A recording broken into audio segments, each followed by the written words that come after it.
Brody walked through a door as a young Brenner was sticking his fingers in the hinges, and Brody slammed the door again. Brenner's fingers bent every which way.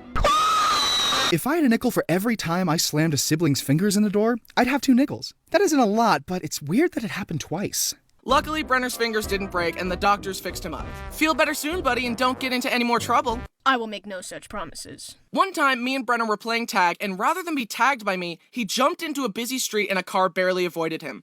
I guess Brenner was more willing to die than lose at tag. Would you rather die a terrible death or... Definitely death. Wait, you didn't hear the other option? Death. I genuinely don't know why he is so accident-prone, but this next story was no accident.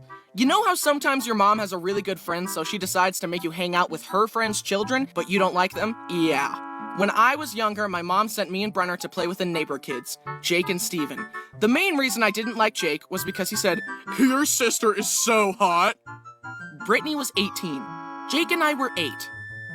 Have you considered shutting up? Anyways, I spent the day tolerating Jake's shenanigans, but eventually I hid from him on the front porch and watched Brenner and Steven play in the front yard. "Come here, Brenner, I want to show you something."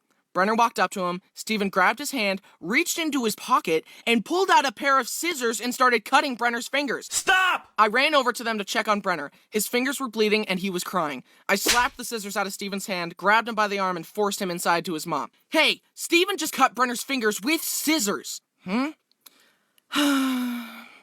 Oh, Steven. What? That's it? I was shocked. Call my mom right now so she can pick us up. We're leaving. We left and Brenner's fingers healed just fine.